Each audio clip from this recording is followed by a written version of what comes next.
दोस्तों, मन अति सुंदर का आज का एपिसोड देखते देखते दिल एक पल के लिए रुक जाता है।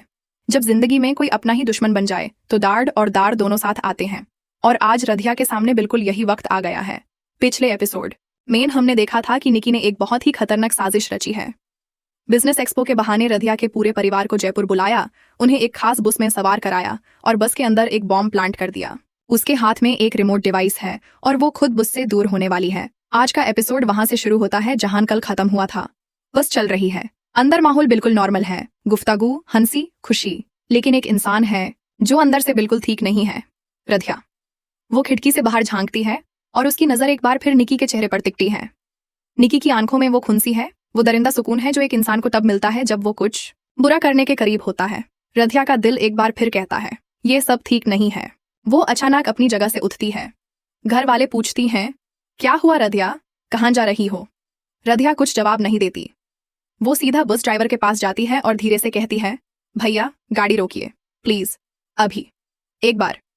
ड्राइवर कंफ्यूज हो जाता है, लेकिन रधिया के चेहरे की बेकायली देख के वो अपने पाँव ब्रेक पर रख देता है। बस धीरे होती है। बाहर निकी देख रही है। वो हैरान है, ये क्या हो रहा है? बस क्यों रुक रही है? उसकी आंखों में पहली बार एक खामोशी आती है, एक बेचैन खामोशी। रधिया बस से बाहर निकलती है। वो तेज कदम रखते हुए निकी की तरफ जाती है। निकी अपना डिवाइस पॉकेट में छुपाने की कोशिश करती है, लेकिन रधिया ने देख लिया।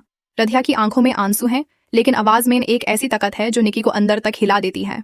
निकी, मैं जानती हूँ तुम क्या करने वाली थी। वो डिवाइस जो तुम्हारे हाथ में था, वो क्या था? सच बोलो। निकी पहले तो मुस्कुराती है, बात उदो करती है, कहती है, कैसी डिवाइस, क्या बक रही हो तुम? लेकिन रधिया बार लगाने वाली नहीं। वो सीधा निकी के चेहरे को देखती है और कहती है, निकी, मैं तुमसे दुश्मन नहीं हूं, मैं कभी नहीं थी। लेकिन जो तुम करने वाली थी, अगर हुआ तो तुम खुद भी इस दर्द से कभी नहीं निकल सकती। मुझे नहीं, उन्हें देखो। वो बच्चे, वो बुजुर्ग, उनका क्या कसूर है? कुछ पल के लिए, सिर्फ कुछ पल के लिए, निकी की आंखों में कुछ हिलता है। एक लम्हा ऐसा आता है जब वो रधिया के लफ्जों का असर महसूस करती है। वो डिवाइस का बटन उसकी उंगलियों से थोड़ा दूर हटा जाता है, लेकिन फिर निकी की आंखों में फिर से वही ठंडक आ जाती है। तुमने मुझे सब कुछ छीना रधिया, सब कुछ। तो मैं तुमसे कुछ लेने आई हूँ। इस बार रधिया रोने नहीं देती।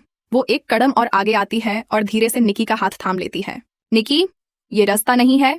ये रास्ता तुम्हें वो नहीं देगा जो तुम चाहती हो, जो तुम अंदर से चाहती हो। वो है रिश्तों का सुकून, और ये रास्ता उस सुकून से बहुत दूर ले जाएगा। निकी की आंखों से आंसू निकल पड़ते हैं। वो रोकना चाहती है, लेकिन रोक नहीं पाती। डिवाइस उसके हाथ से गिर जाता है। रधिया जल्दी से उसे उठा लेती है। परिवार बाहर निकलती है। सब देख रहे हैं यह मंजर।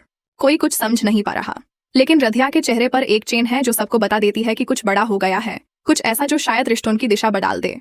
बस के अंदर बॉम्ब स्क्वाड को बुलाया जाता है। सीन टेंस है, लेकिन अब खतरों की घड़ियां तल चुकी हैं। परिवार के बड़े रधिया को गाले लगाते हैं।